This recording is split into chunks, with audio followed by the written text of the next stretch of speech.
Welcome peeps and freaks, ladies and gents. Today we're going to be playing a little bit of a different variation of a Jade Druid. It is pretty similar to normal Jade Druids. As you can expect, there are only a limited amount of Jade cards, but instead of having two innovates, like most of the time, and instead of having the brand, because the brand's like pretty greedy and there's a lot of aggro running around. So instead of having the brand, we have two Druid of the Claws. So we replace the we replaced the brand for the Druid of the Saber, and we replaced the two innovates for Druid of the Claws. And we also took out of Ancient of War. So yeah, it's a little bit better against aggro, I would say, just because. Oh, sorry, a little bit worse against aggro, I would say, just because we took out the innovates. But it's holding up like pretty well lately, so we'll see how it goes. Obviously important to get the wild growth out here, even though he had a pretty crazy turn one. X marks the spot.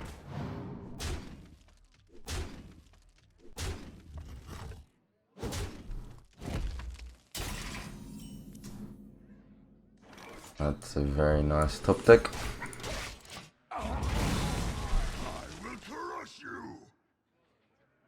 Pretty disappointed about that.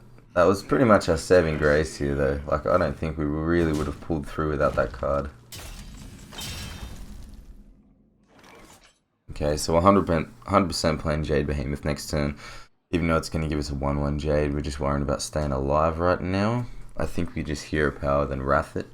The Living Roots can be used to clear something else small that he plays in the future. He's only going to be taking 1 damage from this after the 1 armor Hero Power.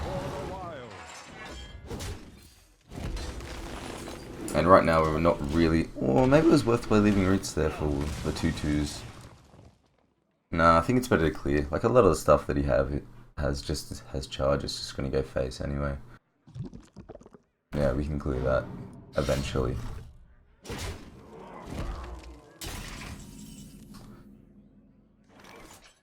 So is it worth playing Jade Spirit into Living Roots? How bad is it if he hits us for 6 and we play Aya? So the next time we can play Jade Behemoth Living Roots. Because he's going to go face, right? Puts us down to 10. He has an Arcanite Reaper in hand and he can't hit us with that. He's only got 2 cards. Maybe Heroic Strike, Mortal Strike. He might have a bit of Burn.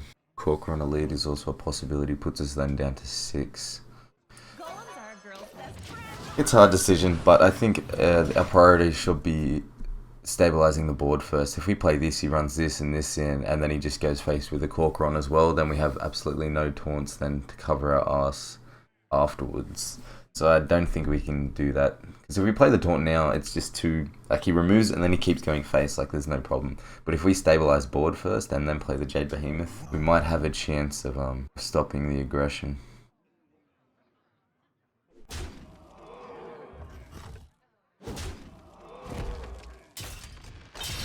Yeah, we were sort of expecting that though, right? So now the worst thing for him to have would be upgrade. The other pirate doesn't matter, the 3/4 that buffs his weapon, because we're going to remove this 3/3. So we want to remove everything to keep this taunt alive from that weapon. So the best play would be trade this in and go face with this Living Roots this.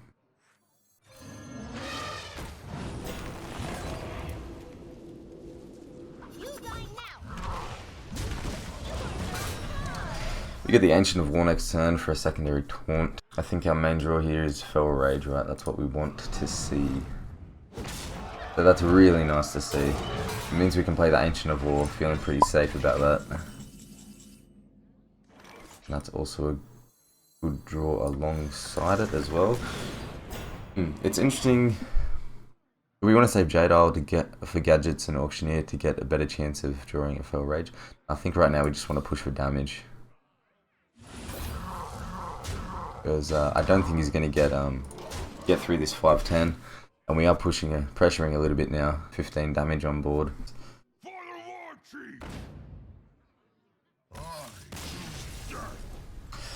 Unlucky. So we'll play another game, because that was really ridiculously quick. As per usual, every Pirate Warrior game is. Looks like our second game is going to be against a Rogue. Dump this hand, look for as much ramp as we can. Very nice to see. So we got the coin into Wild Growth, into Jade Blossom, into Jade Spirit, or maybe a 5-drop. So many options.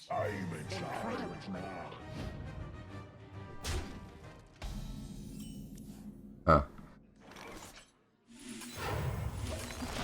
I wonder if he was just really disappointed about drawing the patches or if he actually had an alternate play there.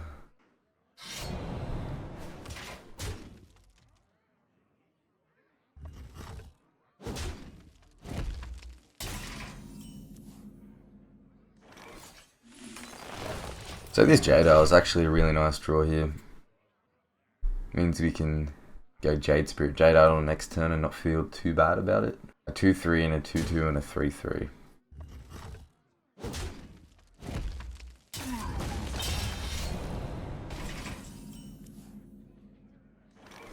Yeah, I think we do that 100% with the Aya draw.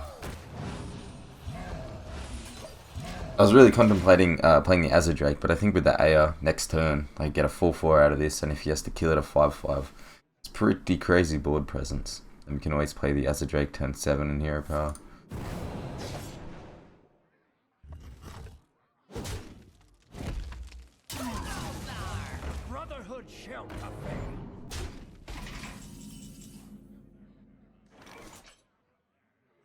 They're definitely playing this.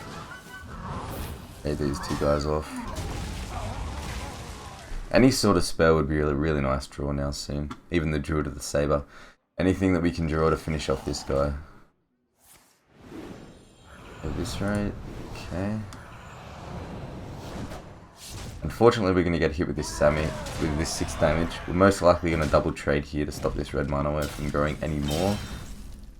And then we play Druid of the Claw, Druid of the Saber, I think. Play this in stealth so that after he pumps this into Druid of the Claw, we can then trade it off. Stealth this up. Have to kill this guy first, so that doesn't get crazy out of control. Hopefully this meta gets a bit of damage. If he hits me for 6 here, it could be looking pretty slim. So hopefully he has no sap. Okay, it's good.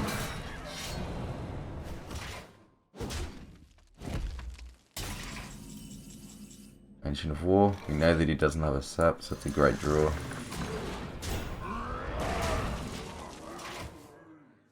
Hopefully he didn't top deck a sap. Or hopefully he doesn't get something crazy from this guy. Naturalize. Naturalize is still probably okay for us. Give us a bit of card draw. We have a lot of taunts in the deck. Oh, that was probably really good for him. But if you draw minions, it costs a little bit less, isn't it? I think. Minions drawn cost 2 less, yeah. As we drake it up. Go Rage, that is pretty beautiful. So we'll play this, keep our Taunt alive, go face. Next turn, if you can't kill this, obviously play Fell Rage. No need to play this turn. We're not under that much pressure, it's better to get hold of board first.